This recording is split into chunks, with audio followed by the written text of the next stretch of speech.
Hello, everybody. My name is Lawrence Epstein. I'm the Senior Executive Vice President, Chief Operating Officer of the UFC.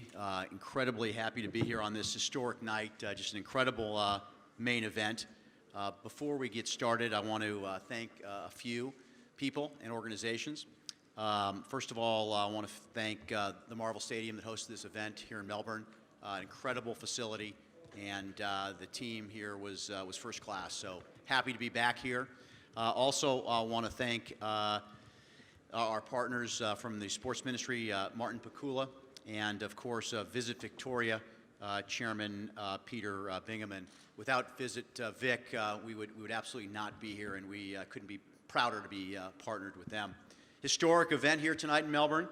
The gate tonight was approximately 8 million Australian dollars, 5.5 million US. Attendance, you've already heard this from Dana White, but in excess of 57,000, 57,127.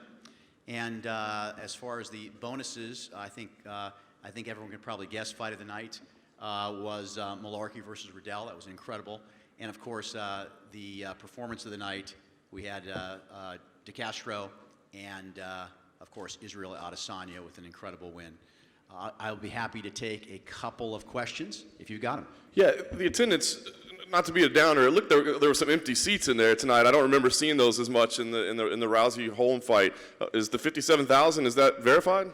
Yes, it's well. First of all, there were. If you probably remember this, maybe you blocked it out of your mind, but there certainly were some empty seats in the Rousey event. Obviously, big arena, and of course, we couldn't fill every seat, but yes, that's the number we're counting. Fair enough. Them all up.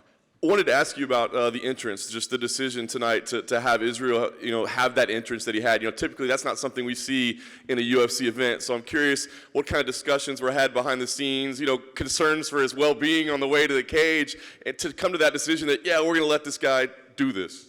Yeah, I don't know if there were any concerns for his well-being, but of course, that was specifically approved by Dana. Dana typically does not allow things like that, but he allowed it in this occasion. I thought it was great. I mean, I thought the intro was incredible, and obviously a great event following that incredible intro. Yeah, and a star-making performance for Israel. I'm curious, as a company, I mean, you take like Conor McGregor, who was an international superstar. Ireland didn't have venues big enough for him, right? So he ends up fighting in the States. I mean, we think of Vegas as the home and where the biggest fights are, Madison Square Garden, that sort of thing in New York. But with Israel and having a venue like this here in Australia, I mean, do you foresee his future being able to hold, additional title fights here in the market versus being forced to fight abroad? Listen, I think Israel Adesanya can fill stadiums anywhere in the world. I mean, there's no doubt that this guy's going to be a huge star. He's incredibly charismatic. He's got a fighting style that is really, really interesting. And he's got an incredible personality. So I think you're going to see him involved in a lot of big events in Vegas, in Australia. Who else? Who knows where else? But a lot of big events for this guy in his future. I know matchmaking is not your strong suit, but, listen, he's talking about John Jones. Of course, Paulo Costa was there cage side. Have you got any feedback from the matchmakers or from Dana, I should say, about what his next fight would be? Would it be the Paulo Costa fight, or are we thinking outside the box and other possibilities? I'm not going to step on Dana's toes when it comes to matchmaking, so I think you'll have to ask him. But, yeah, I think you're heading in the right direction, certainly. I mean, Costa was obviously here, and that's interesting. But I'm going to leave that one up to Dana and the matchmakers. Thanks. And lastly for me, Lawrence, a big event here. Can you tell us about the 2020 plans for this market, the Oceania region? What can we expect to see here? Well, it's 2020. It's the future, of the UFC. In part, is going to be here in Australia. This is an incredible market for us, pound for pound, one of the best in the world. And we're definitely back in Australia in 2020 and 2021 and 2022, and as far as you want to speculate.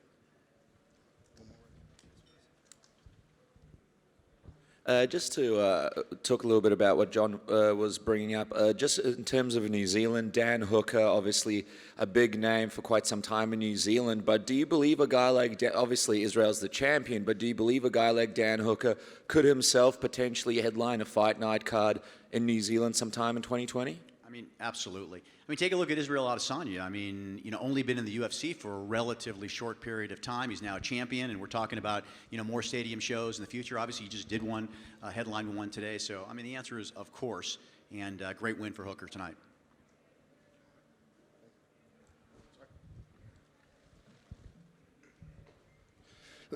Recently, we saw through some of the stuff that came up through the antitrust lawsuit, talking about the UFC's plan and assuring investors that we can keep fighter portion of revenues at 20% or below. I mean, when you compare it to other sports leagues where the split is a lot closer to 50-50, do you think 20% is fair as a percentage of revenue for the fighters?